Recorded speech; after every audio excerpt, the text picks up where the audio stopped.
আসসালামু আলাইকুম। আশা করি সবাই ভালো আছি। আহ বৃহস্পতিবার রাত। আজকে রাস্তায় অনেক জ্যাম। যারা ঢাকা শহরে আছেন, যাক আলহামদুলিল্লাহ টাইম মতো আমরা পৌঁছে যেতে পেরেছি। সবাই তো ভালো আছি না? ইনশাআল্লাহ। জি আচ্ছা, স্যার, আলহামদুলিল্লাহ।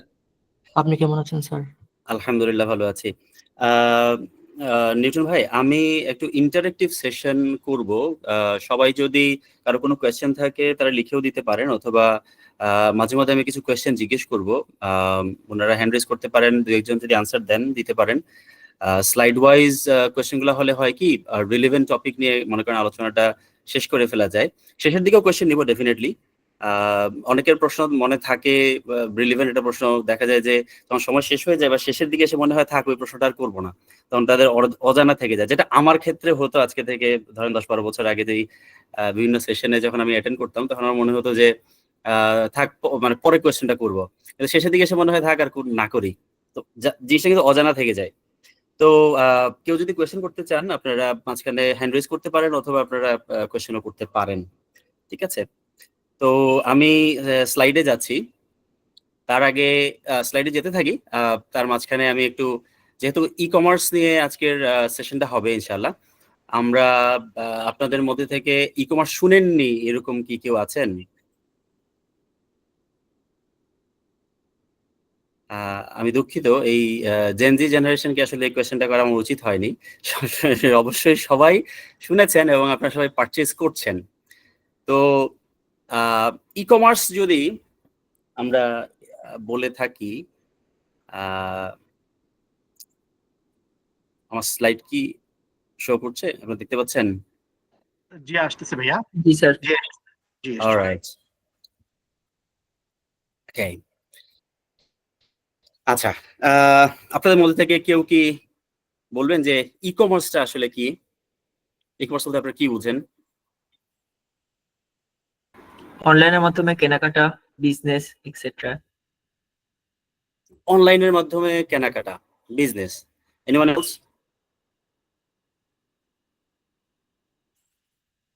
আর কেউ?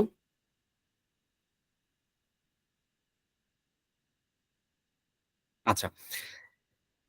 আ online banking. Online banking, online banking. আচ্ছা। আর কেউ? Electronic commerce. হ্যাঁ, ই-কমার্স যদি আমরা আক্ষরিক অর্থে যাই, এটা হলো ইলেকট্রনিক কমার্স। আ ঠিকই আছে। আপনাদের মধ্যে কেউ ই-কমার্সে অনলাইনে কোনো কিছু পারচেজ করেননি, এরকম আছেন? থাকলে আমরা আমরা একটা আ ফ্রি সেশন করতে চাচ্ছি, যেটা খুব ইন্টারেক্টিভ হবে। আপনারা আপনাদের আ যা জানার, যত কিছু জানার আছে এই সময়টুকুর মধ্যে আপনারা ডেফিনিটলি কোয়েশ্চেন করবেন, আপনারা কথা বলবেন। তাহলে যেটা হবে যে আ আপনাদের কোয়েশ্চেন হয়তো, আপনাদের মনে যে কোয়েশ্চেনটা আছে সেটা হয়তো অন্যদেরও আছে। অনেকে হয়তো শাই ফিল করছে, কোয়েশ্চেন করতে চাচ্ছে না বা পারছে না। তো আপনারা যদি কোয়েশ্চেন করেন তাহলে অনেকেরই জিনিসটা ক্লিয়ার হয়ে যাবে। আমরা কিছু টার্ম ইউজ করব এখানে ই-কমার্স এর। সেই টার্ম গুলাও আমরা আ ইনশাআল্লাহ, যদি কারো কোনো কোয়েশ্চেন থাকে আমরা বলবেন, বা আমি কভার করে যাব ইনশাআল্লাহ। ঠিক আছে? আচ্ছা। আমরা, একজন বললেন যে এটা আ অনলাইন বিজনেস, তাই না? অনলাইন বিজনেস বললেন না? অনলাইন বেচাকেনা। জি তো স্যার। আপনি কি কিনেছেন এখন পর্যন্ত ই-কমার্স থেকে? যেকোনো একটা কিছু বলেন। নরমাল বাজারেই তো করা হয়। নরমাল বাজার করা হয়। প্রসেসটা বলতে পারবেন? কিভাবে করেন? আহ, একটা অ্যাপ থেকে অ্যাপের ভিতরে ঢুকে দেন আমার যেসব জিনিসপাতি দরকার ওগুলি অ্যাড টু কার্ট দিয়ে তারপর অর্ডার কনফার্মেশন করা হয়, তারপর অনলাইন মাধ্যমে পে করে দিতে পারি বা ক্যাশ অন ডেলিভারির মাধ্যমে পে করতে পারি, এমনি অর্ডারটা সম্পন্ন করা হয়। আচ্ছা। তাইলে কয়টা স্টেপ আপনি ফলো করছেন? ফার্স্ট এ আপনি অ্যাপের মাধ্যমে বা আপনি ওয়েবসাইটের মাধ্যমে আ লগইন করলেন। তারপরে আ এড টু কার্ট করলেন। এড টু কার্ট থেকে আপনি আ গেলেন হলো চেকআউট পেইজে। চেকআউট পেইজ থেকে আপনি কি পেমেন্ট করেছেন কখনো? জি করা হয়েছে। পেমেন্ট কিভাবে করেছেন? বিকাশের মাধ্যমে, নগদের মাধ্যমে বা ব্যাংকের মাধ্যমে অনেকগুলি প্রসেসের মাধ্যমেই করা যায়। আচ্ছা, বিকাশের মাধ্যমে যে পেমেন্ট করলেন, এই বিকাশ যে প্রসেস, যে পদ্ধতি, সেটাকে কি বলে মোবাইল সেটা ব্যাংকিং জানেন? Mobile banking. হ্যাঁ, মোবাইল ব্যাংকিং। বা অনলাইন ট্রানজাকশন। এটাকে আসলে বলে হলো এমএফএস। এমএফএস টা বলতে পারবেন এটা কি? না স্যার, বলতে পারবো না, এটা sorry। হলো মোবাইল ফিনান্সিয়াল সার্ভিসেস। আচ্ছা আচ্ছা। ঠিক আছে, এই যে বিকাশের মাধ্যমে যে আমরা পেমেন্ট করলাম, এটাকে বলে হলো এই বিকাশ যে সিস্টেমটা বা এই টোটাল জিনিসটাকে বলে হলো এমএফএস। এটা হলো মোবাইল ফিনান্সিয়াল সার্ভিসেস। আচ্ছা, আপনি বিকাশের মাধ্যমে পেমেন্ট করেছেন, ক্রেডিট কার্ড দিয়ে কখনো পেমেন্ট করেছেন? আহ বাসায় বসে করা হয়নি, বাট দোকানের স্বপ্ন টপ্নতে গেলে কার্ড দিয়ে পে করা হয়, yes। আচ্ছা, ঠিক আছে। আহ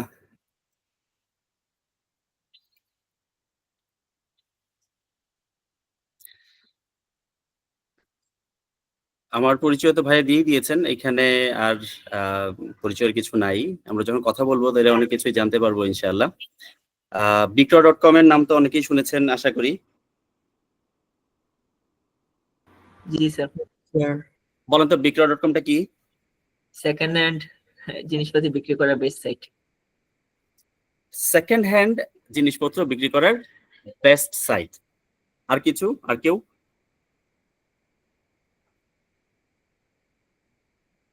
e-commerce website. E-commerce website. Okay, আর কেউ? এমন একটা ওয়েবসাইট যেখান থেকে আমরা বিভিন্ন পার্টস কিনতে পারি। আচ্ছা, এই যে ই কমার্স ওয়েবসাইট বললাম, বিক্রয়.কম বললাম, আপনারা কি দারাজ থেকে কিনেছেন? জি। দারাজ থেকে কিনেছেন। তো যিনি বললেন যে সেকেন্ড হ্যান্ড প্রোডাক্ট কেনা বেচার সাইট, এটা কি শুধুই সেকেন্ড হ্যান্ড নাকি নতুন প্রোডাক্ট পাওয়া যায় বিক্রয়ে? না, ফার্স্ট হ্যান্ডও পাওয়া যায়, বাট সেকেন্ড হ্যান্ডটার জন্য মূলত মেবি এটা ওয়েবসাইটে ক্রিয়েট করা হয়েছে বা উদ্বোধন করা হয়েছে, অ্যাজ আচ্ছা, ফার অ্যাজ আই নো। হ্যাঁ, না না, ইউ আর রাইট। একদম প্রথমে যখন বিক্রয়.কম আসে তখন এটাতে সেকেন্ড হ্যান্ড প্রোডাক্টই এটাতে সব সেল করা হইতো।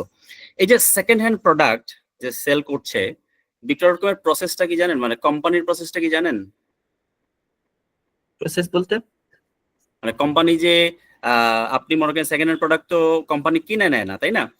সেকেন্ড হ্যান্ড প্রোডাক্টটা মনে করেন আমি আমার ল্যাপটপটা সেল করে দিব। আমি কি করলাম? যেটা আমি আরেকজন যায় ল্যাপটপটা খুঁজতেছে, স্পেসিফিকেশন ওনার কাছে যায়, নোটিফিকেশন যে আহ, এটা লিস্টেড আছে, তো উনি কিনতে পারবে চাইলে ওই জিনিস সেল করতে দিছে নাকি, আচ্ছা, এমনি এই কাজ করে। প্রসেসটাকে কি বলে জানেন? আহ, ড্রপ শিপিং আই গেস। কি? Drop shipping I guess.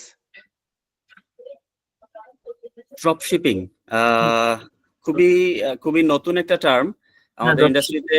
Drop shipping খুব বেশি দিন হয়নি বাংলাদেশে ড্রপ শিপিং এসেছে। কিছু কিছু কোম্পানি আছে যারা মোটামুটি 8-10 বছর ধরে ড্রপ শিপিং করছে, এবং গত লাস্ট 1-2 বছর ধরে বেশ কিছু কোম্পানি ড্রপ শিপিং করছে। ড্রপ শিপিং কনসেপ্টটা একটু ডিফারেন্ট। যেহেতু ড্রপ শিপিংটা আসলো সেটা আমি আপনাদেরকে বলি। ড্রপ শিপিংটা কিছুটা এরকম, কারণ আমার এখানে একটা ল্যান্ডিং পেজ আছে, আমার একটা ওয়েবসাইট আছে। আপনি সেই ওয়েবসাইটে আপনি অর্ডার করলেন চায়নার, ধরেন আলিবাবার সাথে, ধরেন আমার ওয়েবসাইটের এপিআই ইন্টিগ্রেট করা আছে। আমি আলি এক্সপ্রেসে আপনি যখন অর্ডার করবেন বা আমার এখান থেকে অর্ডারটা আমার এখানে প্লেস করবেন, কিন্তু আলটিমেটলি অর্ডারটা আপনি দেখতে পাবেন হলো আলি এক্সপ্রেস থেকে। আপনি সার্চ দিবেন তখন আলি এক্সপ্রেসের জিনিসগুলো আপনি এখানে দেখতে পাবেন। দেখে আপনি এখান থেকে যখন আপনি অর্ডার প্লেস করলেন, আমি আলি থেকে প্রোডাক্টটা এনে আপনাকে আমি দিয়ে দিব।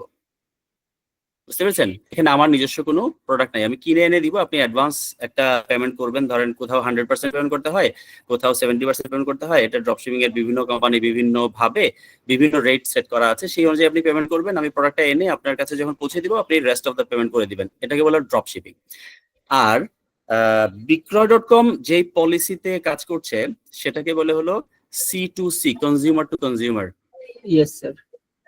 বুঝতে পেরেছেন? এটাকে বলা হলো consumer to consumer. Consumer to কনজিউমারটা হলো আমি ব্যবহার করা জিনিসটা বিক্রি করব, অথবা আমি নতুন কিছু বিক্রি করব, না। কিন্তু আমি কোনো ব্যবসা প্রতিষ্ঠান নই। আমি যখন ব্যবসা প্রতিষ্ঠান হয়ে যাব তখন আমি হয়ে যাব কি হবে বলেন? এনিওয়ান? জি স্যার, শুনতে পারেন, একটু আবার বলবেন? সেলার, কি হবে? সেলার, সেলার হবো, সেলার হবো, কিন্তু তখন প্রসেসটা কি হবে? যেমন যখন আমি আমি যখন সেকেন্ড হ্যান্ড প্রোডাক্ট সেল করছি, তখন আমি সেল করছি হলো কনজিউমার টু কনজিউমার। আমি কিন্তু কনজিউমার, আমি ফার্স্ট হ্যান্ডে এই প্রোডাক্টটা কিনেছি, কিনে কিছুদিন ব্যবহার করেছি, করে আমি আরেকজনকে বিক্রি করে দিচ্ছি। আমার প্রয়োজন নেই, যার প্রয়োজন আছে সে কিনে নিচ্ছে। ঠিক আছে? তো এটাকে বলছে কনজিউমার টু কনজিউমার, মানে C2C। কিন্তু যখন আমি ব্যবসায়ী, আমি জিনিসটা ধরেন ড্রপ শিপিং এর মাধ্যমে ধরেন আমি চায়না থেকে নিয়ে আসলাম, এনে আমার ওয়্যার হাউসে রাখলাম, রেখে আমি প্রোডাক্টটা একজন কনজিউমারের কাছে পৌঁছে দেবো, যে অর্ডার করবে তার কাছে পৌঁছে দিব। তাহলে আমি একজন বিজনেসম্যান। আমি দিচ্ছি কাকে? আমি দিচ্ছি হলো কনজিউমারকে, এন্ড ইউজারকে।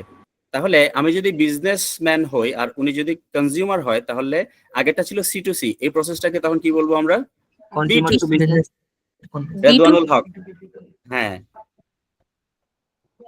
আপু বলেন। B2C, B2C, business to consumer, business to customer. হ্যাঁ, B2C। ভাইয়া, ঠিক আছে। জি, আমি একটু ইন্টারাপ্ট করছি ভাইয়া। আপনি কি অবশ্যই। কোনো স্লাইড চেঞ্জ করেছেন নাকি না ফার্স্ট স্লাইডে আছেন?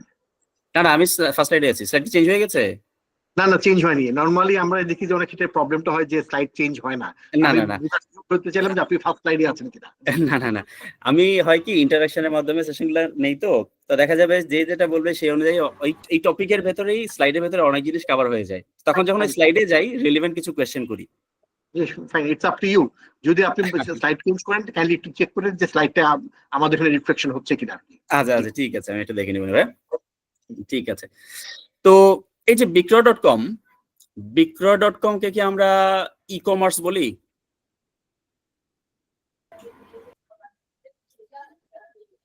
ইন আ সেন্স তো বলা যায় স্যার। ইন এ সেন্স, মানে আপনি শিওর না? না, যেহেতু কোশ্চেন করছেন, শিওর না। হ্যাঁ, আচ্ছা। আর কেউ বলতে পারবেন বিক্রয়.com যে এই জিনিসটা করছে সেটাকে অ্যাকচুয়ালি কি বলে? E-commerce, maybe, sure. Proper e commerce C2C, হ্যাঁ, এটা C2C তে করছে, C2C করছে, এখন তারা B2C ও করছে।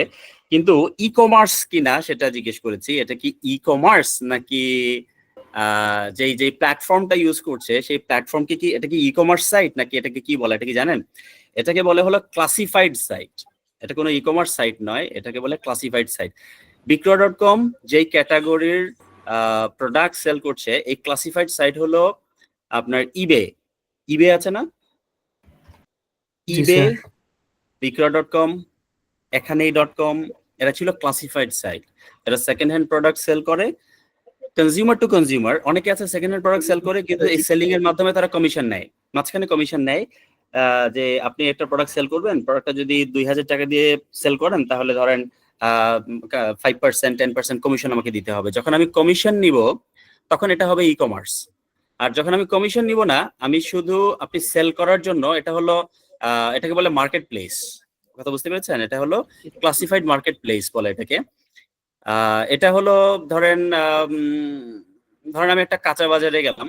কাঁচা বাজারে যে বাজারটা যে ইজারা নেয়, যে বাজারের ধরেন সিটি কর্পোরেশন হলো একটা বাজার আছে, ধরেন ঢাকায় উত্তরায়, বা কারণ বাজারের কথা বলেন, কারণ বাজারকে অনেক সবাই চেনেন। কারণ বাজারে যেই বাজারটা বসে, সেই বাজারে একজন সেলার যখন আসেন, উনি এসে বিক্রি করেন, বসেন, উনি একটা প্রোডাক্ট বিক্রি করেন। ওই বিক্রি করার সময় সিটি কর্পোরেশনের কেউ বা বাজার কর্তৃপক্ষের কেউ কি ওনার পাশে দাঁড়ায় থাকে যে উনি কত টাকা বিক্রি করছে দেখার জন্য? না, no, থাকে না। তাহলে উনি কত টাকা বিক্রি করলো সেটা তো বাজার কর্তৃপক্ষ জানে না, সিটি কর্পোরেশন জানে না। সিটি কর্পোরেশন কি করে?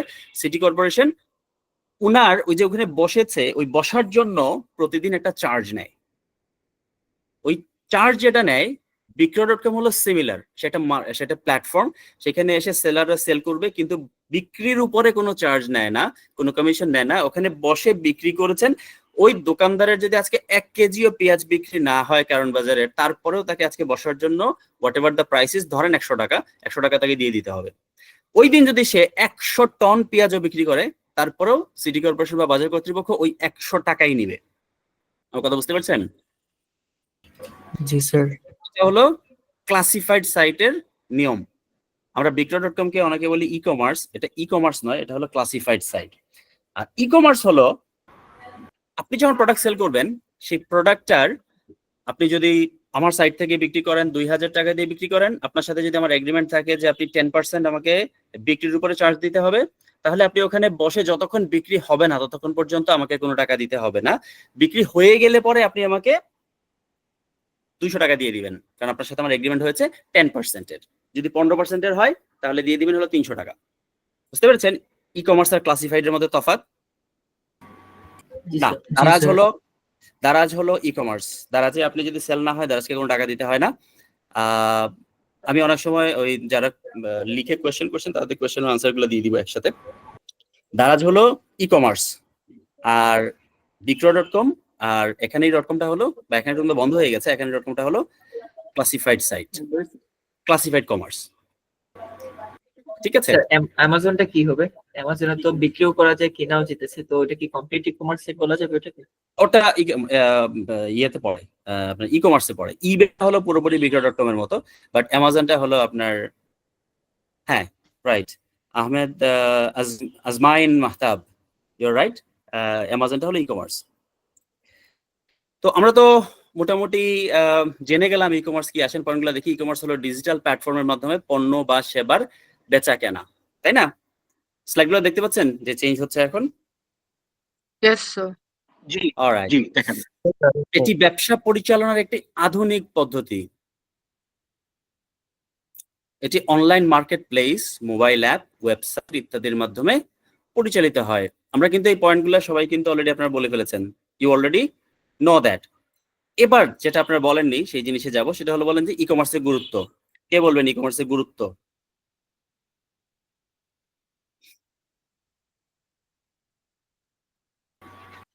বা ই কমার্সের benefit? Time save. Time save, fantastic. Anyone else?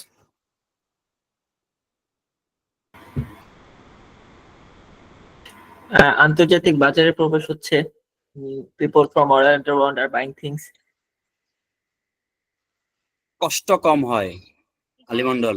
হ্যাঁ, কষ্ট কম হয়, রাইট। আর কেউ? কোনো সময় বেশি জিনিস কম দামে পাওয়া যায়। হুম, একটা ভাইটাল পয়েন্ট আমি পেয়ে গেছি, যেটা হলো ইন্টারন্যাশনাল মার্কেট বা মনে করেন গ্লোবাল অ্যাক্সেস, যেটা সেটা বলেছেন একজন। আরো একটা খুব ক্রিটিক্যাল বা ভাইটাল পয়েন্ট আছে, কেউ একটু বলবেন? দেখি আপনারা বলতে থাকেন, দেখি আরো দুই একজন বলেন। সহজেই বিভিন্ন দেশের সাথে ব্যবসা বাণিজ্য করা যায় বা এটা বোঝা যায়। রাইট, ক্যাশ অন ডেলিভারি বলেছেন Redwanul. Very good point, cash on delivery. কিন্তু ক্যাশ অন ডেলিভারি ই কমার্সে সবসময় আপনার থাকে না। ই কমার্সে ম্যাক্সিমাম টাইমে দেখা যায় আমরা এফ কমার্স যেটাকে বলি, যদিও এটা ই কমার্সের একটা ভার্সন। এফ কমার্স ইন্টারন্যাশনাল এর কোনো নাম নেই, আমরা বাংলাদেশে বলে থাকি এফ কমার্স মানে হলো, এই যে আহমেদ আজমিন সবচেয়ে সুন্দর পয়েন্ট হলো 24/7, আপনি রাত্রে 2টার সময় কিনতে পারবেন, 3টার সময় কিনতে পারবেন, 4টার সময় কিনতে পারবেন। খুবই ভালো পয়েন্ট, এটা ছিল একটা ভাইটাল পয়েন্ট। আমি এনি টাইম অ্যাক্সেস, যেরকম আমি গ্লোবাল অ্যাক্সেস পাচ্ছি, আমি এনি টাইম অ্যাক্সেস পাচ্ছি। আর যেটা বলছিলাম যে কি বলছিলাম ভুলে গেছি তো। একজন একজন কি একটা পয়েন্ট বলেছিলেন যে, তো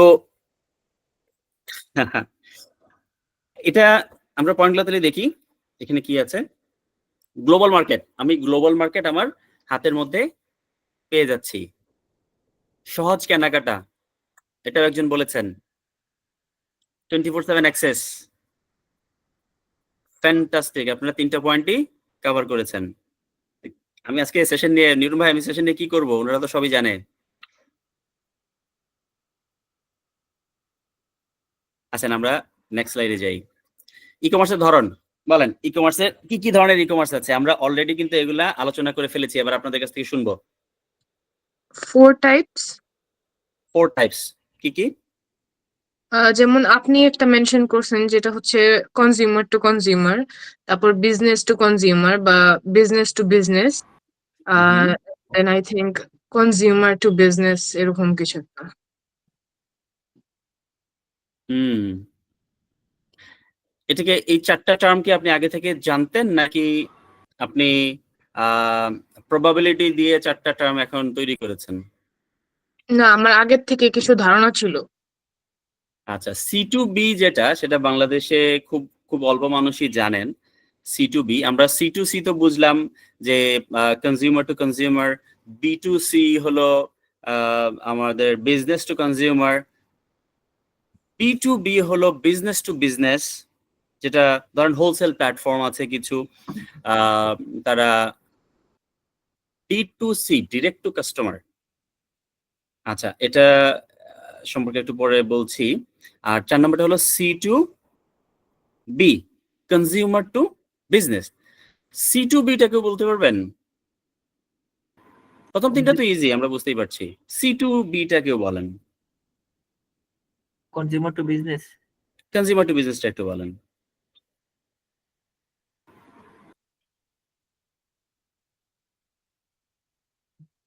কোন প্রোডাক্ট কোম্পানিকে সেল করা। কি সেল করা যেতে পারে? আমাদের কাছ থেকে কোম্পানি কিনবে কেন? তার তো নিজস্ব সোর্সিং আছে।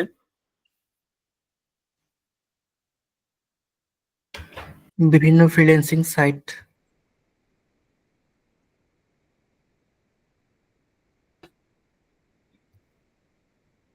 বিভিন্ন ফ্রিল্যান্সিং সাইট।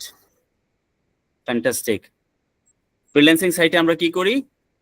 আমাদের যে স্কিল আছে, আমরা যে জিনিসটা জানি, আমরা সফটওয়্যার হতে পারে, আমাদের মানে সফটওয়্যার ডেভেলপমেন্ট স্কিল হতে পারে, আমি ডেভেলপার হতে পারি, আমার গ্রাফিক্স ডিজাইনের ভালো স্কিল থাকতে পারে, সেই জিনিসগুলা বিভিন্ন কোম্পানির প্রয়োজন হয়।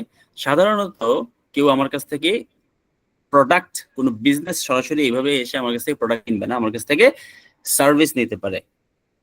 প্রোডাক্ট ও সার্ভিসের ডিফারেন্স তো আমরা জানি, তাই না? জানি কি?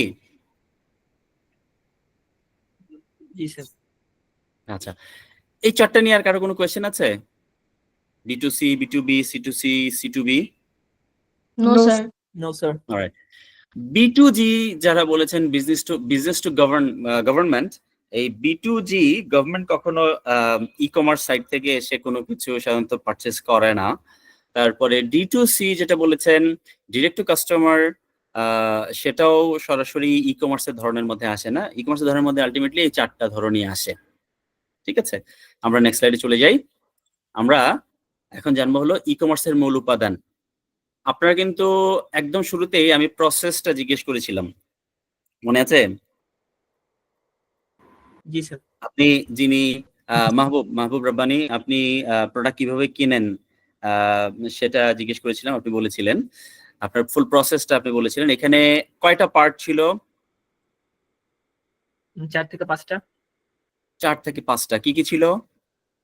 সাইটে লগ ইন করা, দেন গ্রোসারি অ্যাড টু কার্ট করা, দেন পেমেন্ট মেথড সিলেক্ট করা, দেন পে করা। পে করার পরে? পে করার পরে আপনি পে করে দিলেন, পে করে কি শেষ? রিসিভ করতে পারবো আর কি। আহা, আপনি তো প্রোডাক্ট রিসিভ করলেন না, তো ই-কমার্স কোম্পানি লাভ হয়ে গেল।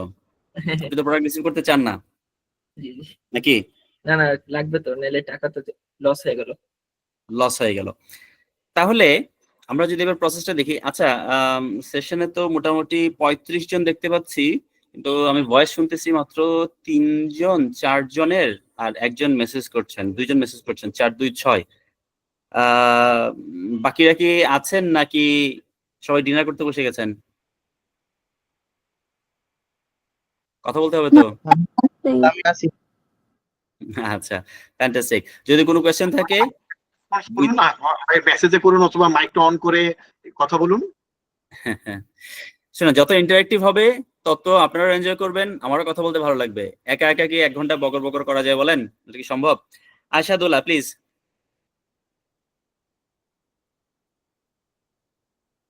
আশাদুল্লাহ, আপনি হ্যান্ড রেজ করেছেন, আপনার কোনো কোয়েশ্চেন থাকলে বলতে পারেন।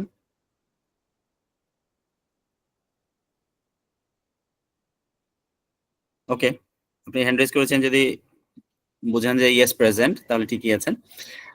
আসেন, ওয়েবসাইট বা অ্যাপ যেটা আপনি বলেছেন, পেমেন্ট সিস্টেম যেটা আপনি বলেছেন, লজিস্টিক্স যেটা আপনার কাছে পৌঁছে যাবে সেই জিনিসটা আপনি বলেছেন, দুইটা জিনিস, একটা একটা পয়েন্ট যেটা গ্রাহক সেবা, যেটা লাইভ চ্যাট এন্ড 24/7, সেই জিনিসটা আমাদের আগে একটা পয়েন্টে এসেছে। একটা হলো ডেটা ম্যানেজমেন্ট, ইনভেন্টরি এবং গ্রাহক ডেটা ট্র্যাকিং। এই জিনিসটা কে বলতে পারবেন? এই যে ডেটা ম্যানেজমেন্ট যে পয়েন্টটা আছে, এটা সম্পর্কে কেউ কিছু বলতে পারবেন?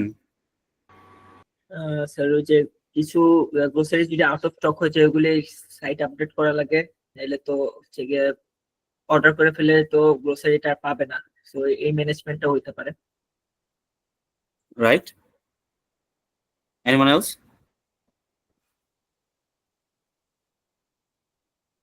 আর কেউ? গ্রাহকের ডেটা ট্র্যাকিং। আর কাস্টমার কোন টাইপের গ্রোসারিতে ইন্টারেস্টেড আছে ওগুলি শো করা, আর আইডিতে এরকম একটা ডেটা ম্যানেজমেন্ট হতে পারে। গ্রাহকের ডেটা ট্র্যাকিং, এই ডেটা ট্র্যাকিং সম্পর্কে কথা বলতে গিয়ে একটা জিনিস মনে পড়লো। ধরেন 2 সপ্তাহ আগে বাজারে গিয়েছিলাম। এটা আমার পার্সোনাল একটা এক্সপিরিয়েন্স বলছি, ডেটা ট্র্যাকিং বলা এটা মনে পড়লো। বাজারে গিয়েছিলাম ধরেন রাত্রে 9টা 9:30টার দিকে।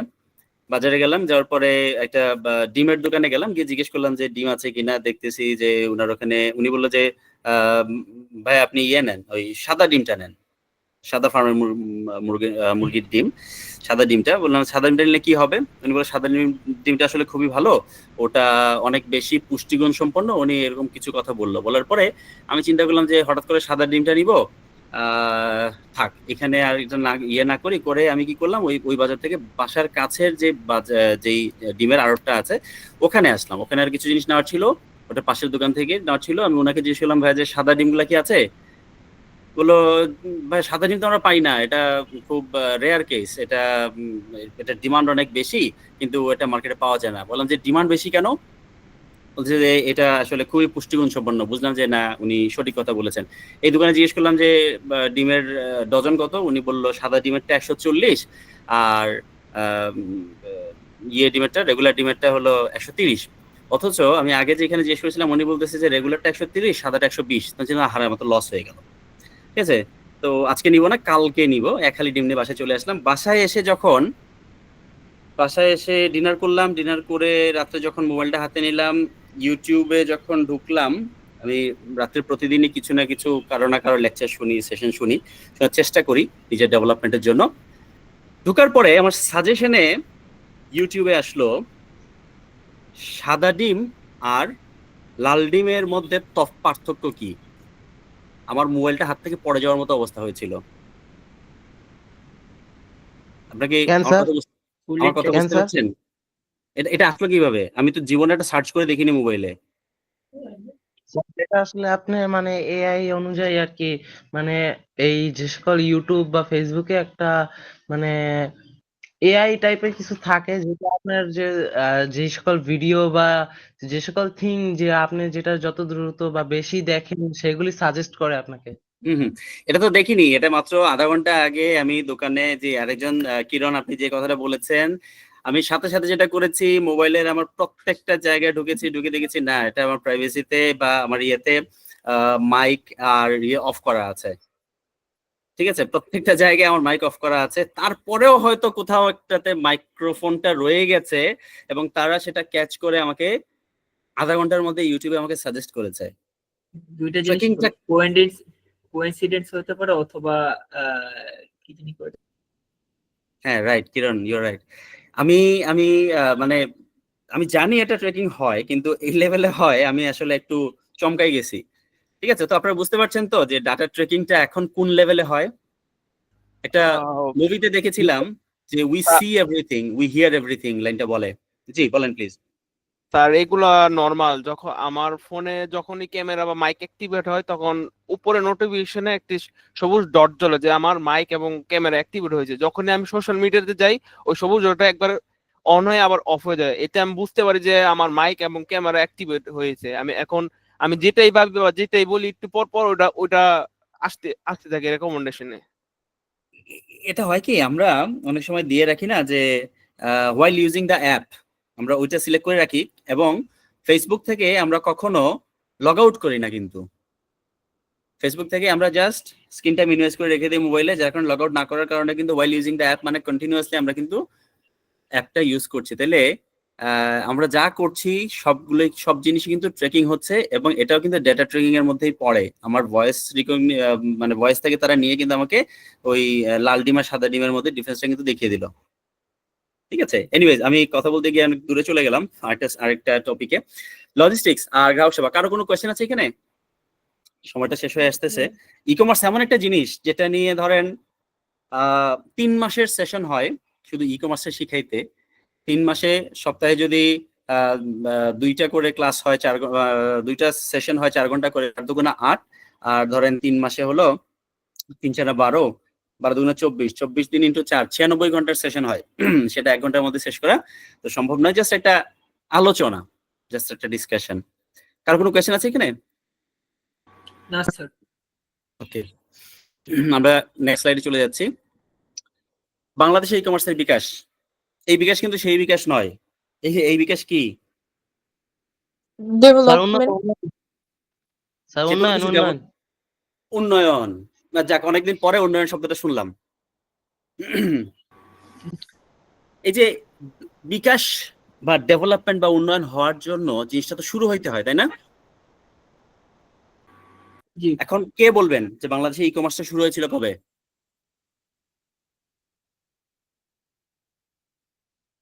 কে বলতে পারবেন বাংলাদেশে ই কমার্সটা কবে শুরু হয়েছিল? 14-15 সালে। 14-15 সালে। আচ্ছা, আর কেউ? 9-10 দিকে, 2009-10 দিকে। 9-10 দিকে কোন একটা সাইটের নাম বলতে পারবেন যেটা 9-10 স্টার্ট হয়েছে? বিক্রয়.com বা রকমারি.com ওদিক সময়টাই চালু হয়েছিল।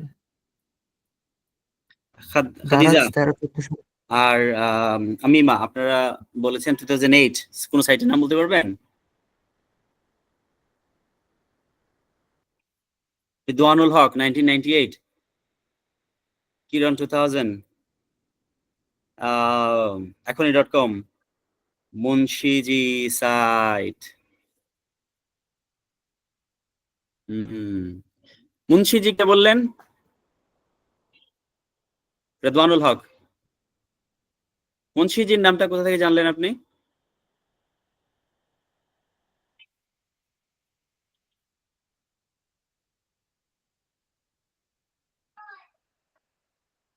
ওকে, 2000 সালে বাংলাদেশে প্রথম যে সাইটটা লঞ্চ হয় সেটার নাম হলো মুন্সিজি.com। সেই মুন্সিজি.com আসলে তখন পর্যন্ত আমার মনে পড়ে আমরা ধরেন 128 কেবি, 64 কেবি, 128 কেবি এরকম না, ক্লিক বিডি আসছে অনেক পরে, 2006-7 এর দিকে, 7 এ ক্লিক বিডি আসছে, 6 এ আসছে ক্লিক বিডি, 6 এ আসছে হলো সেল বাজার, যেটা পরবর্তীতে 2014 সালে এখানি.com হয়েছিল। তো 2000 সালে মুন্সিজি.com প্রথম বাংলাদেশে আসে। তখন আমরা কেবিতে ডাউনলোড স্পিড ছিল ধরেন 20 কেবি, 30 কেবি, 40 কেবি এরকম করে মানে স্পিডে আপনার আমাদের ডাউনলোড হতো। আমি 98 সালের কথা মনে আছে, যখন প্রথম আমি কম্পিউটার ইউজ করি, আমি ঢাকা আসলাম, এসে কম্পিউটার ইউজ করছি, তখন একটা গান ডাউনলোডে দিয়ে রাত্রেবেলা ঘুমাই যেতাম, সকালে ঘুম থেকে উঠে পরে গানটা ডাউনলোড হতো, তারপরে গানটা শুনে পরে ব্রাশ করতে যেতাম। ঠিক আছে, 5 MB গান নামতে সারা রাত লেগে যেত, 3-4 ঘন্টা, 5 ঘন্টা, কখনো 7 ঘন্টা, 8 ঘন্টা লাগতো। 3 কেবি, 1 কেবি, 2 কেবি ডাউনলোড হতো। ঠিক আছে, তো মুন্সিজি.com সেই সময়ে যদি ই কমার্স বাংলাদেশে নিয়ে আসেন, তাহলে আমাদেরকে বলতে হবে যে সেটা সময়ের অনেক অ্যাডভান্স, অনেক আগেই উনি নিয়ে আসছেন, যখন আসলে বাংলাদেশ, ইভেন এখনো বলা হয়, ডাটা বলে যে বাংলাদেশ ই কমার্সের জন্য এখনো পুরোপুরি প্রস্তুত নয়। 24 বছর 25 বছর পরে তাহলে মুন্সিজি.com ওনারা যে নিয়ে আসছেন 2000 সালে, সেটা আসলে সময়ের অনেক আগেই ওনারা নিয়ে আসছেন। তারপরে 2006 সালে আসলো এখানি.com, ক্লিক বিডি, তারপরে আসলো সেলবাজার.com, তারপরে আসলো ক্লিক বিডি। 2011 সালে আসলো এখনই.com, যেটা পরে হয়েছে বাগডুম। 2012 সালে আসলো রকমারি। 2013 সালে আসলো বিক্রয়.com। 14 সালে আসলো দারাজ। যখন বিক্রয়.com আসলো, তখন বাংলাদেশের মানুষ আসলে ই কমার্স জানতে পারলো 2013 সালে, কারণ এত ম্যাসিভ ব্র্যান্ডিং করেছে তারা, এত ম্যাসিভ মার্কেটিং করেছে তারপরে আসলে হলো দারাজ, 2014 সালে দারাজ আসার পরে বাংলাদেশের মানুষ আসলে পুরোপুরি ই কমার্সটা বুঝতে পারলো যে না আলটিমেটলি ই কমার্সটা কি। ঠিক আছে, তাহলে আমরা একটু স্লাইডের দিকে যাই। ই কমার্সের উত্থান 2000 সালে শুরু হয়েছে, ই কমার্স বৃদ্ধি শুরু হয় 2010 সালে। 2020-এ এসে আসলে ই কমার্সটা একদম মনে করেন রুট লেভেল পর্যন্ত চলে যায়। সবাই অনলাইনে কেনাকাটা শুরু করে, সবাই জানতে পারে যে ই কমার্সের সুবিধাটা। তার আগ পর্যন্ত লোকজন আসলে আমরা অনেক শুনেছি যে আইফোনের বক্সের ভেতরে ইটের টুকরা পাঠিয়ে দিয়েছে। তারপরে ইভেন আমি যখন বিক্রয়.কমে ছিলাম তখন আমরা বিক্রয় ডেলিভার্স নামে একটা লজিস্টিক কোম্পানি স্টার্ট করি 2015 সালে। সেখানে আমাদের মনে আছে আমরা ডেলিভারিতে পাঠিয়েছি কমলাপুর স্টেশনের পাশে উনি অ্যাড্রেস দিয়েছে, কমলাপুরে বাসা নাম্বার ছিল, একটা ভুয়া অ্যাড্রেস ছিল। তো ওই যে স্টেশনে ঢোকার জন্য যারা কমলাপুর গিয়েছেন তারা জানেন স্টেশনে ঢোকার জন্য যে আপনার একটা গেট, মানে মেইন গেট না, একদম বাইরের রাস্তা থেকে যাওয়ার জন্য একটা যে রেল গেটের মতো, রেল লাইনের উপরে যে রেল গেট থাকে রেল গেটের মতো একটা পাইপ দিয়ে ওটা বসানো থাকে। তো একটা লোক নিতে আসছে, তো বাইকার নেমে ওনার হাতে মোবাইল দিয়েছে, উনি মোবাইলটা দেখতে দেখতে ওই রেল লাইনের যে মানে ব্যারিকেডটা দেওয়া আছে ব্যারিকেডের ওই পারে চলে যায়, এবং আমাদের যে ডেলিভারি ম্যান ছিল উনি বাইক সহ গিয়েছে। ওই পাশে গিয়েই লোকটা উঠে দিল দৌড়, পেমেন্ট কিন্তু করেনি, দৌড় দিয়ে ও স্টেশনের ভেতর দিয়ে গিয়ে বাসাবোর দিকে দেয়াল টপকে বেরিয়ে চলে গেছে। এই ভদ্রলোক আমাদের যিনি ডেলিভারি ম্যান ছিলেন উনি বাইক রেখে যেতে পারেননি, ওখানে দাঁড়িয়ে উনি অফিসে ফোন দিয়েছেন যে এরকম করে মোবাইলটা নিয়ে চলে গেছে। আমরা শুনেছি পেঁয়াজ দারাজে অর্ডার করেছে, তারপরে যে কাস্টমার উনি অ্যাডভান্স পেমেন্ট করেছেন, বাসায় গিয়ে উনি পেয়েছেন পেঁয়াজ ভেতরে। ঠিক আছে, সো এই ধরনের ইনসিডেন্টস অনেক হয়েছে, এখনো অনেক জায়গায় হচ্ছে, একদমই হচ্ছে না তা না, বাট এটা অনেক কমে গেছে। তো কেন কমেছে? যখন লোকজনের সচেতনতা বেড়েছে, এটার ধরেন আমাদের যেই লুপ হোল গুলা ছিল, ক্যাশ অন ডেলিভারি যখন আসছে, ক্যাশ অন ডেলিভারি বাংলাদেশে কে নিয়ে আসছে বলতে পারবেন? স্যার দারাজ না, আর কেউ? ক্যাশ অন ডেলিভারি প্রথম নিয়ে আসছে হলো রকমারি.কম। ঠিক আছে, লোকজন অনলাইনে বই কিনবে এটা আসলে কখনো কেউ চিন্তা করেনি। অনলাইনে প্রোডাক্ট কেনা তো 2006 সালে শুরু হয়ে গিয়েছিল। তো অনলাইনে বই কিনবে, ওনারা কি করলো? ওনারা ক্যাশ অন ডেলিভারি চিন্তা করলো যে ওই বই তো মোবাইলের মতো নিয়ে পালায় যাওয়ার মতো কিছু নাই। ওই ডেলিভারি মানে 200 টাকা দামের বই নিয়ে পালায় যাবে না, আর কাস্টমার একটা বই নিয়ে যদি পালায় যায় সে 200 টাকার বই নিয়ে পালায় যাবে। যাক, বইটা নিয়ে যদি পালা গিয়ে পড়ে তাও ভালো হবে। ওনারা কি করলো? ওনারা ক্যাশ অন ডেলিভারি নিয়ে আসলো প্রথম। বললো যে পেমেন্ট আগে করতে হবে না, ডেলিভারি শেষ হওয়ার পরে আপনারা বইটা হাতে পেয়ে আপনারা পেমেন্ট করবেন।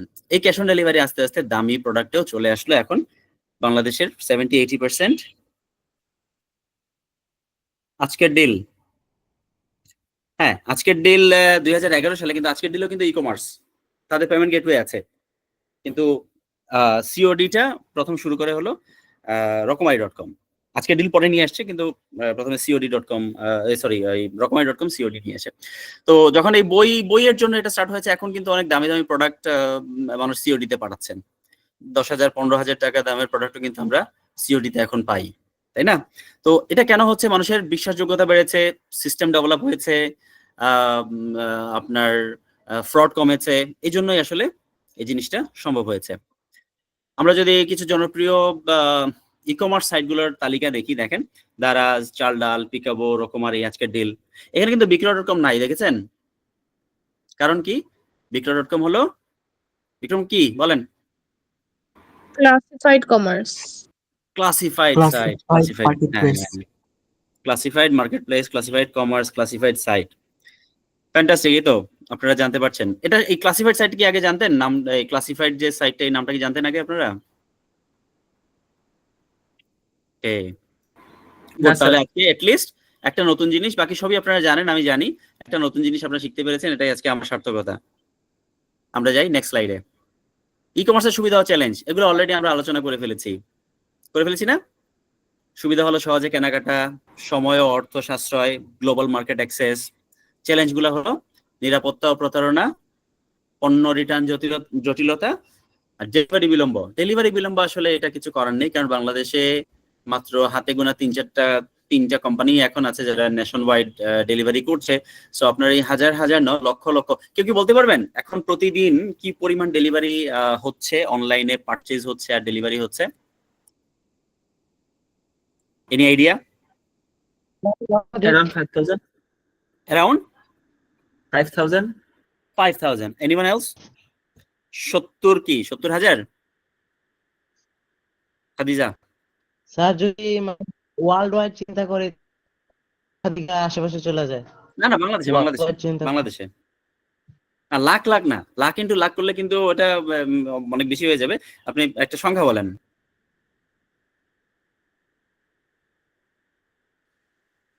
ওয়ার্ল্ড না, শুধু বাংলাদেশি বলেন। 80,000। Anyone else? 6 থেকে 7,000। না, ধারে কাছে যাচ্ছেন না আপনারা, আপনাদের আবার সুযোগ দিলাম। না, 70,000 না, পরে 10,000 থেকে 20,000। সারা বাংলাদেশে অনলাইনে কত সেল হচ্ছে? এটা লাখের উপরে, এবার বলেন।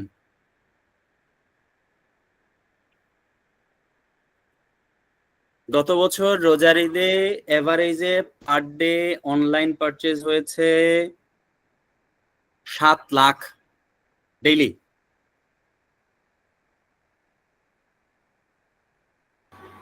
ধারণা করতে পারছেন? অনেক বেশি স্যার। প্রতিদিন মানুষ অনলাইনে পারচেজ করেছে 6 থেকে 7 লক্ষ। এখন বলতে পারবেন অনলাইন সেলার আছে কতজন বাংলাদেশে? এখন এই 7 লাখ শুনে আপনারা 70 লাখ বলে ফেলেন না, মানে রিজনেবল কিছু একটা বলবেন। 7 লাখ প্রোডাক্টের মধ্যে কারো কারো দেখা গেছে, যেমন দারাজ একাই সেল করে ফেলছে 30-40 হাজার পার ডে। আচ্ছা, আমাদের এই যে জামশেদ মজুমদার হুজুরের যে ইয়ে আছে আপনার, যে ঘরের বাজার.com, তাই না, হানিনাট, এই ঘরের বাজার.com প্রতিদিন কি পরিমাণ সেল আপনাদের ধারণা আছে, বলতে পারবেন? না স্যার, এত দূর জানতে পারি না।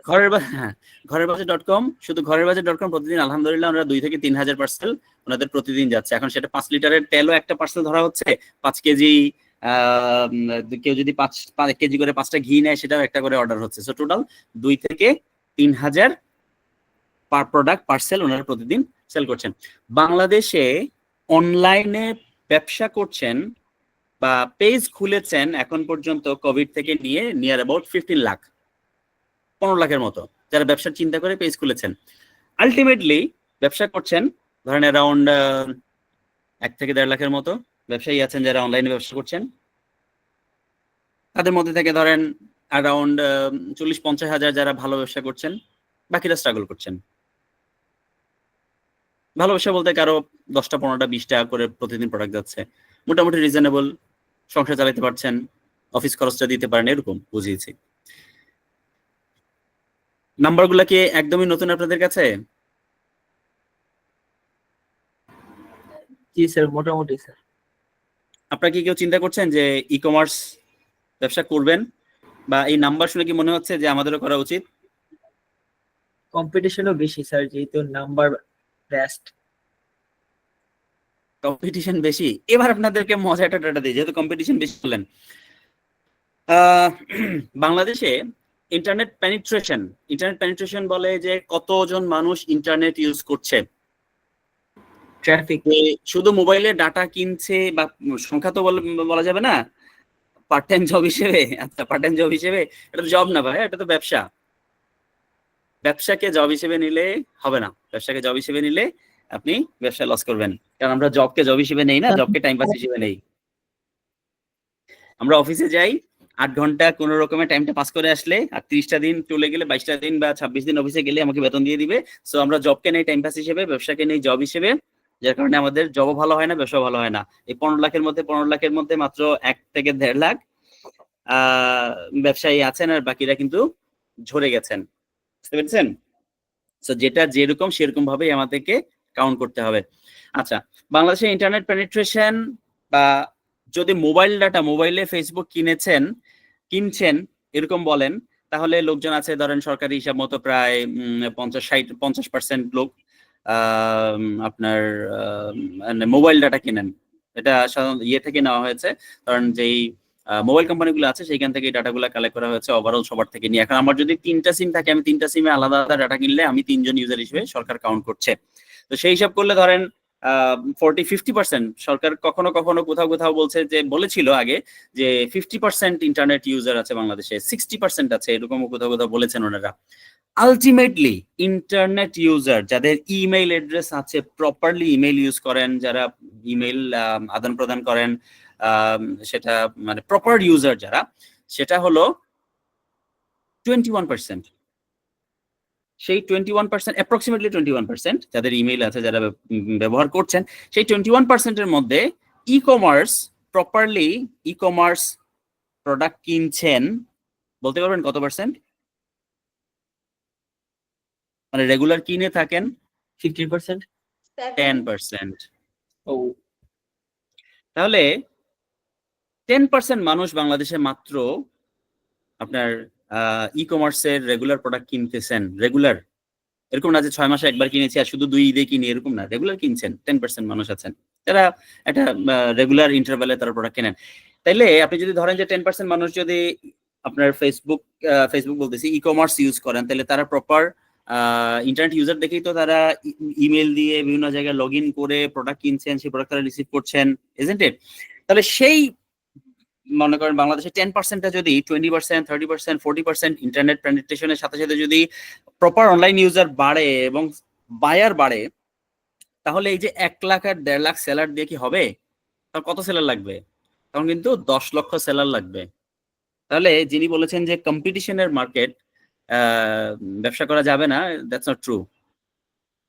মার্কেট এতই বড় এবং এটা খুব ফাস্ট বাড়ছে। এখন কোভিড এর আগে ছিল 1-2% বা 3% মানুষ আপনার ইয়ে কিনতো, মানে অনলাইন পারচেজ করতো 2% মানুষ। সেই 2% থেকে বেড়ে এটা এখন 10% প্লাস আছে। কোনো ডাটা বলছে 15%, কেউ একজন 15 বলেছিলেন, কোনো ডাটা বলেছে 15%, কিন্তু রেগুলার ইন্টারভ্যালে কিনছে আলটিমেটলি 10% মানুষ। তো এই যে ডাটাগুলা আমরা যদি দেখি, বাংলাদেশে ই কমার্সের এখনো কিছুই হয়নি। আমরা যে ই কমার্সের দ্বারা ছাড়া প্রপার ই কমার্স আর কেউ আছে? আজকের ডিল স্ট্রাগল করছে। আপনি সব ধরনের প্রোডাক্ট সবসময় পাবেন না। বাগডুম.com সবকিছু পাবেন না। আর কোন ই কমার্সের নাম নিতে পারবেন বাংলাদেশে? নাই, কেউ নাই। সবাই ফেসবুকে ব্যবসা করছেন, সবার প্রপার ওয়েবসাইটও নাই। তাহলে এই 1-2টা কোম্পানি মানুষের এই যে 10% মানুষের চাহিদাও পূরণ করতে পারছে না। পারছে কি? তাহলে হিউজ মার্কেট। এই যে এখানে একটা পয়েন্ট আমরা লিখেছি, বর্তমান হাজার হাজার ই কমার্স ব্যবসা সফল হচ্ছে। That's true. এটা হাজার হাজার না, কিছুদিন পরে একটু আগে বলছে যে লাখ লাখ, কিছুদিন পরে লাখ লাখ ইনশাআল্লাহ ই কমার্স ব্যবসা সফল হবে, কিন্তু আমাদেরকে আগে আসতে হবে। ঠিক আছে, এবার বলেন ই কমার্সের ভবিষ্যৎ কি? আপনি কি চান? ই কমার্স কি রকম ভাবে ফাস্ট হবে বা কি হবে? আসেন দেখি। এআই বা মেশিন লার্নিং, তারপরে cryptocurrency payments, voice commerce, hyper personalize shopping, এই জিনিসগুলো আস্তে আস্তে ই কমার্সে চলে আসবে। এই 4টার মধ্যে এআই বা মেশিন লার্নিং সম্পর্কে তো আশা করি এখন মোটামুটি সবাই শুনতে পাচ্ছেন, সবাই টুকটাক করে জানছেন। এখন এআই আনসার দিবে, আপনার কোয়েরি করবেন। আমরা ব্যাংকিং, যারা অনলাইনে মোবাইলে ব্যাংকিং করছি, আমরা কিন্তু জানি এখন কল সেন্টারের কেউ ফোন ধরে না, দেখা যায় যে মানে আপনার মেশিন আমাদের কথার আনসার দেয়। আমরা যেসব 1 চাপুন 2 চাপুন করে করে কিন্তু আমরা আমাদের প্রপার সলিউশনটা, ব্যাংকিং সমস্যার সমাধান আমরা পেয়ে যাচ্ছি।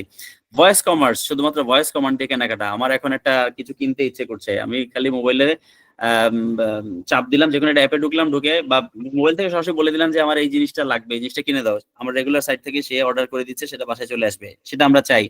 মানে এই জিনিসগুলো মানুষকে একটু লেজি করে দিচ্ছে। ক্রিপ্টোকারেন্সি পেমেন্টস, ক্রিপ্টোকারেন্সি জানেন? কে কে ক্রিপ্টো সম্পর্কে জানেন? জি স্যার জানি।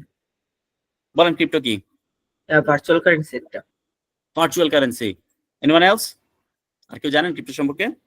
স্যার একাধিক দেশে একই কারেন্সি ইউজ করে। মানে এই কারেন্সিতে পুরো বিশ্বে যে কোনো জায়গা থেকে পারচেজ করা পসিবল আর কি। আচ্ছা, even right. Black market. Even black market, okay. আচ্ছা, এটা নিয়ে আর ডিসকাস না করি। ক্রিপ্টো বাংলাদেশে ওরকম ভাবে প্রপারলি আসতে পারার সময় লাগবে। আর চলে আসছে অলরেডি, যদিও বাংলাদেশে এখন পর্যন্ত এটা অথরাইজ নয় আমি যতদূর জানি। কবে ইলিগাল হইতে পারে বাংলাদেশে ক্রিপ্টোকারেন্সি? কি কবের মধ্যে এটা লিগ্যাল হইতে পারে বাংলাদেশে ক্রিপ্টোকারেন্সি? সময় লাগবে, সময় লাগবে। ক্রিপ্টো এখনো খুব ইয়েতে আসবে না বাংলাদেশে। আচ্ছা, তারপরটা হলো হাইপার পার্সোনালাইজ শপিং। এআই ক্রেতাদের চাহিদা অনুযায়ী সুপারিশ করবে। এই যে আমি ডিমের কথা বলেছি, ডিম আমাকে দেখিয়ে দিয়েছে, আমি এটা দেখে এখন সাদা ডিম কিনি কিন্তু রেগুলার। ঠিক আছে, থ্যাংক ইউ। এই হলো আজকের ছোট্ট সেশন। আপনাদের কারো কোনো কোয়েশ্চেন আছে বা কোনো কিছু বুঝতে পারেনি এরকম কিছু আছে কি? জি না স্যার। জানি না আপনাদের কেমন লেগেছে, বাট খুব শর্টে যতটুকু করা যায় ভালো ওভারঅল লেগেছে কভার, স্যার। যার কারণে আমি রিয়েল লাইফ এক্সাম্পল গুলা সামনে আনার চেষ্টা করেছি। কারণ এই জিনিসগুলা আমার শিখতে লেগেছে অনেক বছর, জব করে করে শিখেছি, এই যে লেকচার শুনে শুনে শিখেছি, প্রতিটা টপিকের উপর আলাদা আলাদা লেকচার অ্যাটেন্ড করেছি, পার্টিসিপেট করেছি, তারপরে শিখেছি। এনিওয়েজ, কারো কোনো কোয়েশ্চেন থাকলে করতে পারেন।